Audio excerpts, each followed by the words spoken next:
আসসালামু আলাইকুম বন্ধুরা, ফান মামের রেসিপি ব্লগে আপনাদের স্বাগত জানাই। আমি আজকে অনুষ্ঠান বাড়ির মতন মাটন আলু দিয়ে রান্না করে দেখিয়েছি।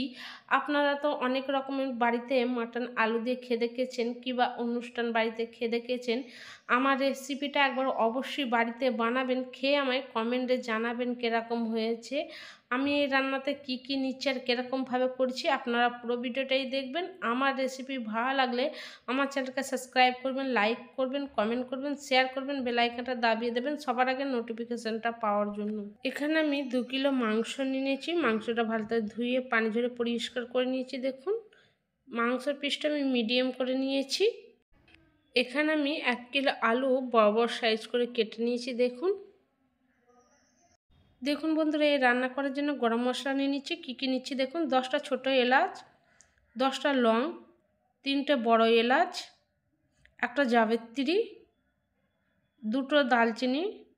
ভালো করে এটা থেতো করে নেব। এখানে আমি গরম মশলাটা পাউডার করে নিই। দেখুন খালি থেতো করে নিচ্ছে, হালকা হালকা গোটা গোটা হয়ে রয়েছে। একটা জয়ফল নিয়ে আমি কিছুটা গ্রেট করে দেবো, বেশি দেবো না, অল্প করে গ্রেট করে নেব। মাংসটা এবার আমি ম্যারিনেট করে নেব। দেখুন বন্ধুরা, এখানে আমি মাংসটা ম্যারিনেট করে নেব। কী নিচ্ছি দেখুন, 1 বাটি ভর্তি ভর্তি করে পেঁয়াজ কুচনো দিয়ে দেবো। এই রান্নাতে একটু পেঁয়াজটা বেশি করেই লাগবে। 1 বাটি আদা রসুন বাটা দিয়ে দেবো।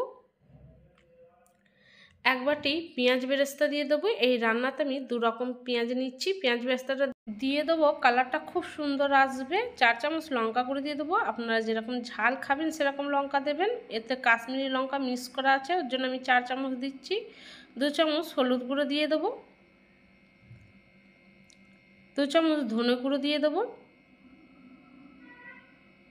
2 চামচ জিরে গুঁড়ো দিয়ে দেবো। পরিমাণ মতো নুন দিয়ে দেবো। 1 বাটি টক দই দিয়ে দেবো। 1 বাটি কাজু বাদাম বাটা দিয়ে দেবো, দুটো মিক্স করে আমি বেটে নিয়েছিলাম ওইটা দিয়ে দেবো। 1 বাটি তেল দিয়ে দেবো। এই রান্নার জন্য গরম মশলা করেছিলাম ওইটা দিয়ে দেবো। সব একসাথে আমি ভালো করে হাতে করে মেখে নেবো। হাতে করে মাখলে ভালোভাবে টেস্টটাও আসবে, খুব সুন্দরভাবে আমি মেখে নেবো।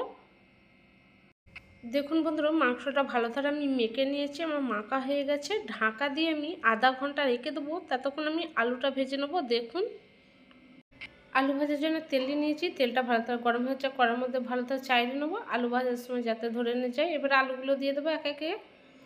সব আলুগুলো আমি দিয়ে দিয়েছি। এর মধ্যে 2 চামচ ভর্তি ভর্তি করে নুন দিয়ে দেবো। অল্প করে আমি ফুড কালার দিয়ে দেবো, আমি হলুদ কালারটা দিচ্ছি। ভালো করে আলুটাকে আমি ভেজে নেবো। গ্যাসের ফ্লেমটা আমি এখন হাই রেখে দেবো। দেখুন বন্ধুরা, আলুটা ভালো করে আমি লাল লাল করে ভাজা হয়ে গেছে। দেখুন এবার আমি নামিয়ে নেব। দেখুন বন্ধুরা, মাংসটা রান্না করার জন্য একটা কুকার নিয়ে নিয়েছি। আধা ঘন্টা হয়ে গেছে, মাংসটা ম্যারিনেট করেছিলাম ওইটা দিয়ে দেবো।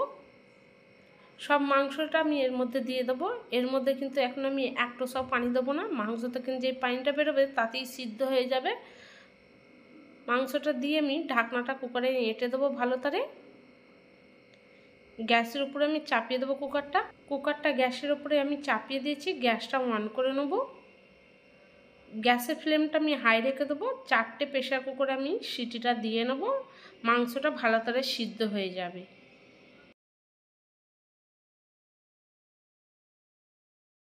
চারটে সিটি পড়ে গেছে, কুকারটা খুলে আমি একটা হাঁড়ির মধ্যে ঢেলে নেব।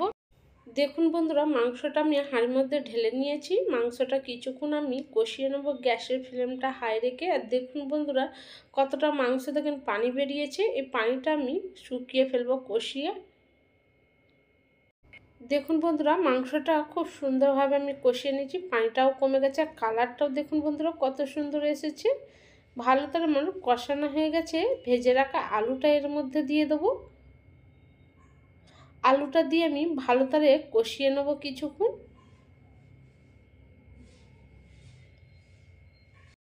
দেখুন বন্ধুরা, আলুটা দিয়ে আমি বেশ কিছুক্ষণ কষিয়ে নিয়েছি। বেশি আমি কষাবো না, নাহলে আলুটা ঘেটে যাবে। এর মধ্যে আমি পানি ঢেলে দেবো। পানিটা আপনাদের পরিমাণ মতন দেবেন। আমি এই রান্নাতে ঝোল করব না, ভালো করে আমি নেড়ে নেব।